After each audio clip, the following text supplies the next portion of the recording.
Hi everyone. Morning. Good morning. Good Saturday morning. To begin today, I was going to invite you to read first, please. Okay. Mm-hmm. So I like picking things and books and readings from different cultures, Yeah. different time periods. Yeah. And so something that was recommended, Mm-hmm. this is from 1903. Wow. And this is from James Allen, and he's a British philosophical writer. Oh. Yeah. For his inspirational books and poetry. Mm-hmm. I like poetry.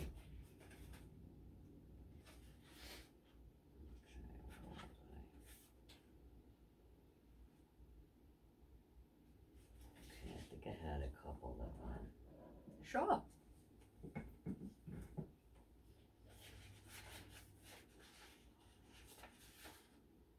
How are you today? What are you excited about? I'm excited about going for a walk with my grandkids. Yeah. Okay, so as a man thinketh. Okay. A man is literally what he thinks. His character being the complete sum of all of his thoughts. Right? When he begins to reflect upon his condition and to search diligently for the law upon which his being is established, he then becomes the wise master, directing his energies with intelligence and fashioning his thoughts to fruitful issues. Such is the conscious master. The man can only thus become by discovering within himself the laws of thought, which discovery is totally a matter of application, self-analysis, and experience. So circumstances, however, are so complicated, thought is so deeply rooted, and the conditions of happiness vary so vastly with individuals that a man's entire soul condition, although it may be known to himself, cannot be judged by another from the external aspect of his life alone. So if I'm the sum of my thoughts, and someone else is only looking at a portion of my experience or my life or my thoughts or my interaction with that person, it's not the sum of who I am. It's an encounter with who I am, yet it is not who I am. So if I want greater in my life, the law of my internal soul and direction says, then I have to think honorably and kindly. And to me, honorably means I'd be willing to repeat it again. The experience was good. Or if not good, I'm not willing to repeat it again. And that kind of hones my code of honor. Because I'm going to fall short every day. And I'm going to rise above every day. Right? So instead of looking at the circumstances going on around me, let me master what I bring to the world. Let me bring harmony. Let me bring an open ear and a closed mouth. So what was your take?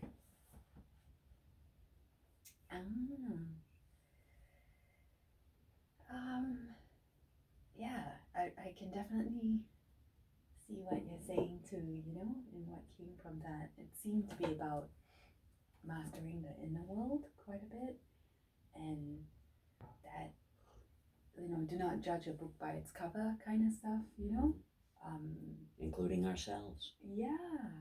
And we are much more than, you know, an encounter, like you said, or a specific interaction. Um, it sounds like he's telling us to almost look at each other and say, hey, you know, like, okay, this is who you are in this moment, but then honoring that there are so many more layers to the onion. Right. And it's almost quite exciting when you think about that with everyone in your life, you know, like we have so many layers to unfold with each other, you know? I do. And who we see in front of us is not all there is, you know? Each person brings so much more, and they have so much more to them than what they might show us in that present moment. Yeah. Anyone from our little granddaughter who's 8 years old to our son, you know, in his 30s. Yeah. And our other daughter, Amanda, you know, it's like everyone has more to that. Or to your mom, you know, and my parents who are in their 70s. Who they are today, we see them as like maybe a matriarch or patriarch, or but it's like there's so many more stories, and then there's a story behind a story, and you know. So I guess what I really got from that is to maybe invite people to reveal, It's beautiful. to seek time with individuals Absolutely. and groups, and nurture and invite. Tell me about this time of your life. Oh, remember when you were 10? Tell, like, you know, to invite that, because I don't know much about most people in my life. Right. I know what that role of who they are is in their family, or, you know. And our experiences with that person, we say, is that person, right? That's right. How crazy is that? But there's so much more to them than that. No, so what a setup. Today I'm going to invite that. When we go for a walk, maybe with the kids, the 3 of them, I might invite each of them. Why not? To share an aspect about themselves or what they think about something. Yeah, why not? I'd like to do that. Okay, that's a great idea. That's what I sort of got from that. Yeah, thank you. Thank you. So, would you care to share your piece? Sure. So I just grabbed this book that was a gift from someone like a mentor to me, Karen. And it's Taking the Leap by Pema Chodron. And of course, when I see something and it grabs me, I just have to go delve deeper. Right. And the very first chapter, actually, the title is Feeding the Right Wolf. So I thought it might be an opportune time to relearn this story. Yes. In the words of Pema Chodron. Okay. And how he conceptualizes the story. So there was a story that was widely circulated a few days after the attacks of September 11, 2001, that illustrates our dilemma. A Native American grandfather was speaking to his grandson about violence and cruelty in the world and how it comes about. He said it was as if 2 wolves were fighting in his heart. One wolf was vengeful and angry, and the other wolf was understanding and kind. The young man asked his grandfather which wolf would win the fight in his heart, and the grandfather answered, "The one that wins will be the one I choose to feed." So this author says, this is our challenge. The challenge for our spiritual practice and the challenge for the world. How can we train right now, not later, in feeding the right wolf? How can we call on our innate intelligence to see what helps and what hurts, what escalates aggression, and what uncovers our good-heartedness? With the global economy in chaos and the environment of the planet at risk, with war waging and suffering escalating, It is time for each of us in our own lives to take the leap and do whatever we can to help turn things around. Even the slightest gesture toward feeding the right wolf will help. Now, more than ever, we are all in this together. What did you get from it? Wait. I read mine, and what I got out of it, it's your turn. Oh, so that was, I love that story, you know, and I like relearning it, and I like rehearing it Yes. from different perspectives. Mm-hmm. I think it was very fortuitous of this author. You know, when was this book written? Let's see. 2009. And when reading that, I remember thinking, gosh, is this like about today? Like, you know, how is he so perceptive to even, you know, bring these examples to a world that we live in right here and right now? Sure, You know? sure. So, I think it's awesome to actually, you know, to look at this and go, okay, almost every day, you know, in the day ahead of us, we can choose which wolf to feed, you know? And I like that he brings that introspection of ourselves, but then he applies it to the universality of all beings in saying, okay, you know, even that little change that we make in how our attitude is, how our behavior is towards something, it can make a difference. Always. And he almost compels us to do that first, you know, within ourselves, and then to those. It's just like a ripple effect. I feel like I see a ripple. So if we feed the right wolf here, then the next person around us will be like, and then they might be compelled to feed the right wolf. Yes. And then the ripple gets bigger and bigger. And the plants around us, you know, energy, everything that's living around us will feel and heal. True. Beautiful. I love your interpretation. Thank you, Zah. That was awesome. What was yours for that little story?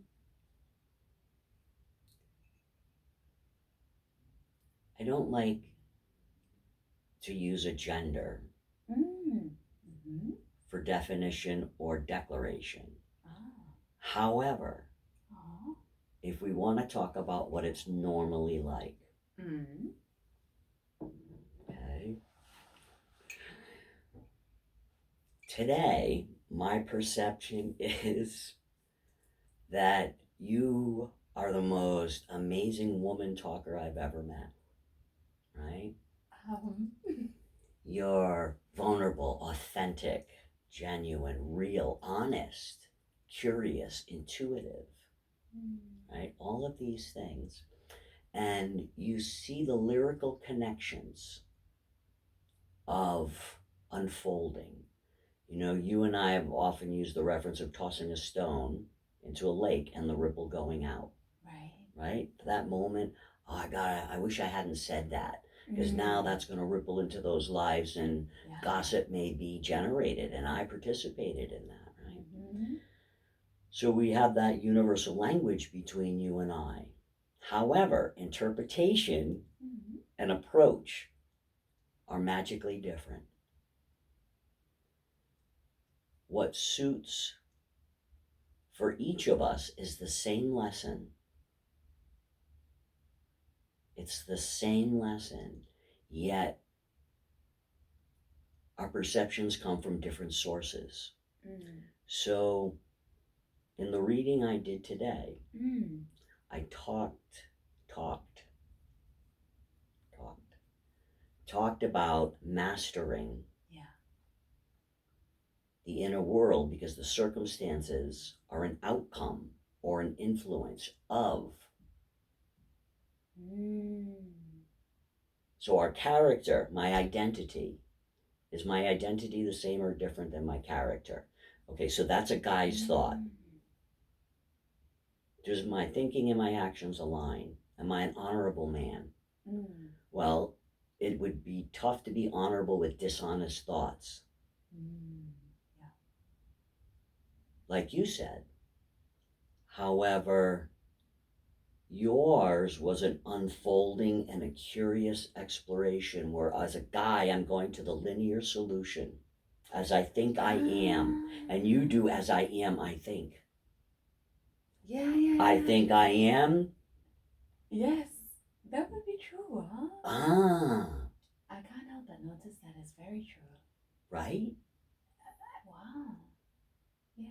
I wonder, is it a gender thing? I don't know. I mean, and by that, I don't mean even, naturally born or otherwise. It's just who you are today, who the summation. presence and the expression of who you are, Uh. right? Being masculine or feminine. Wait, is there a difference with gender and character? Gender and character? Yeah. I mean, character is almost like beyond gender, I feel. It's Mm. personhood. Ah. It's So- who we evolve from the baby that was born. So the baby that was born, is that Mm. personhood dependent on their gender? Even though their gender and the expression of it will influence the bulk of their life. Unfortunately, the latter is very much true. Mm.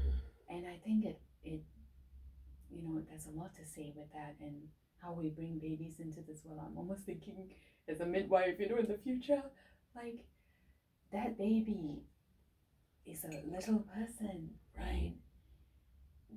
And I have to say, unfortunately, from the moment of birth, we have to put a sex down.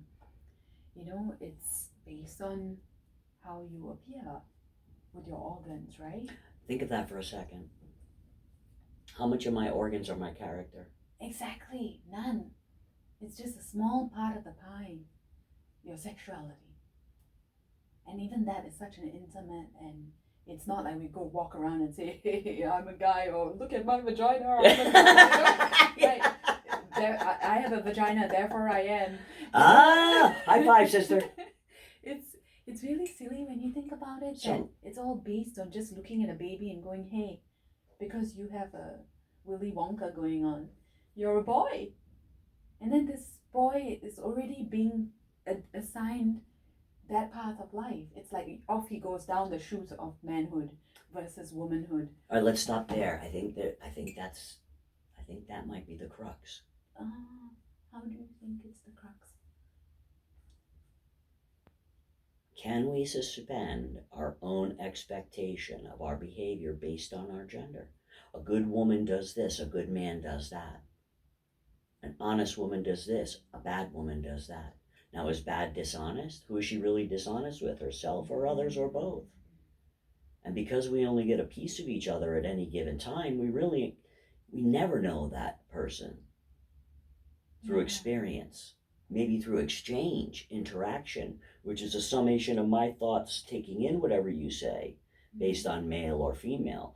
So for me, I would think more dominant and submissive versus gender, because I'm more dominant in my thought, so I have a direction. Whereas submissive is yielding and fluid, and both create opportunities the other does not. And I think gender, in a sense, is that experience of is not. A boy will not know what it's like for a girl's first communion or first integration into womanhood or first accelerant into whatever social or spiritual or religious or cultural norm she has. All girls at 15 blank. Right. Do they have quinceañeras? Do they have sweet 16s? What, right? Yeah. What's the culture of womanhood? What's the walk of womanhood? And who decides that?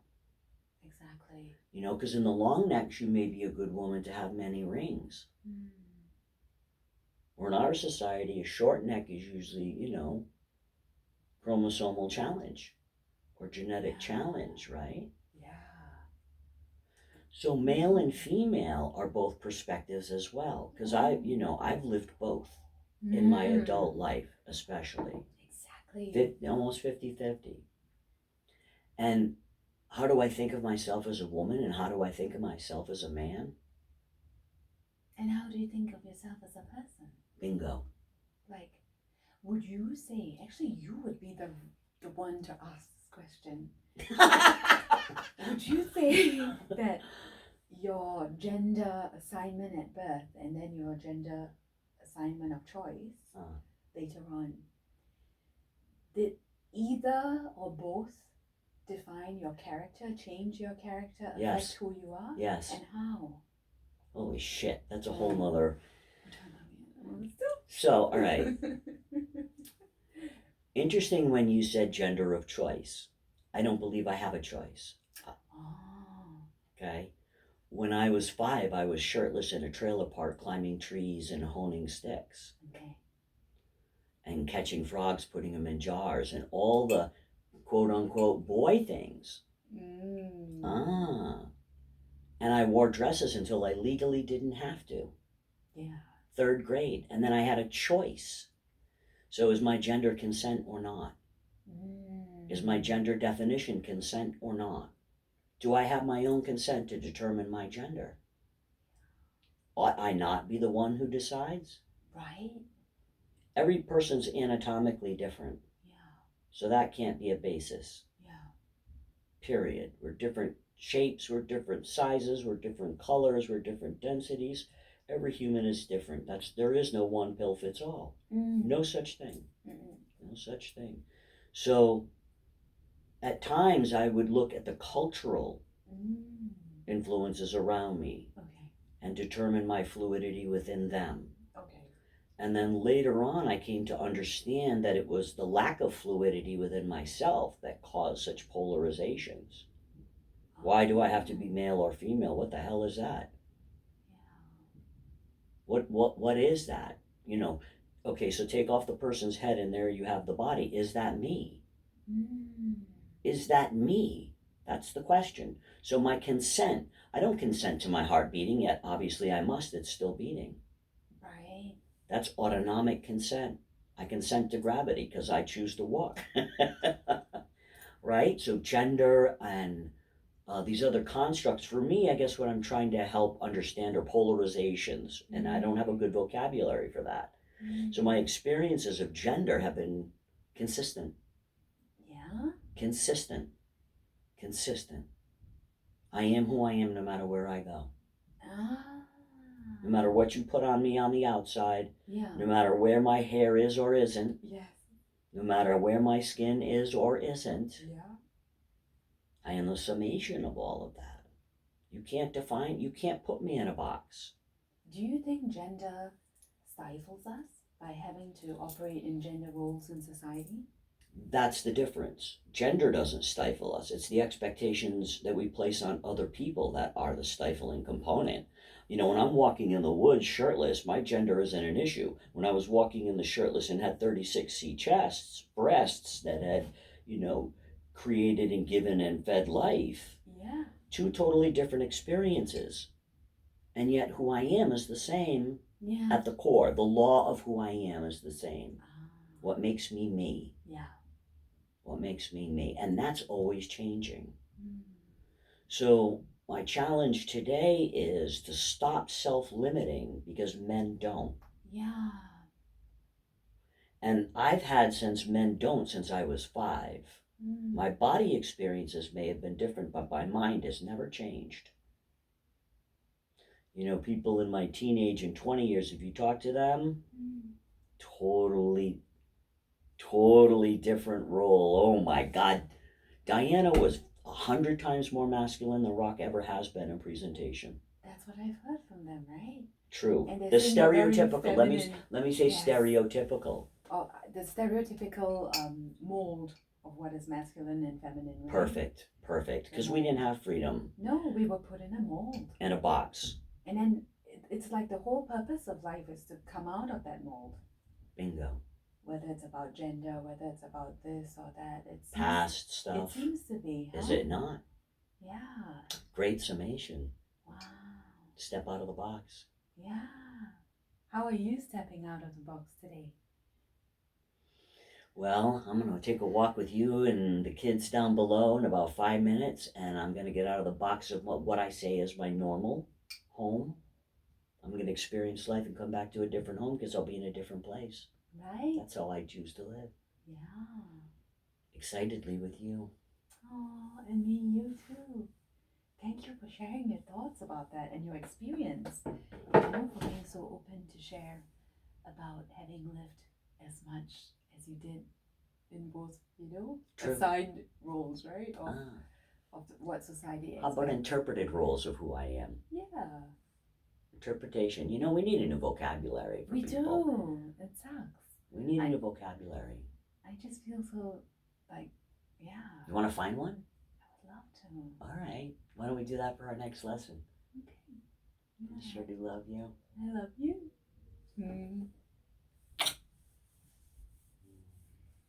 Thank you for sharing this time with us and for being part of such an interesting conversation. There's a lot of food for thought. And I know we've talked about these, you know, topics over the years, you know. It's always come up, so just worth revisiting again, I think. And For some again, reason. and again, how beautiful we get to, and we want to. Exactly. I want to know more of your experiences, Yeah. your perceptions. And I want to know more of yours as well, you know, and all the people around me. All right. Thank you, guys. Bye. Have a good day.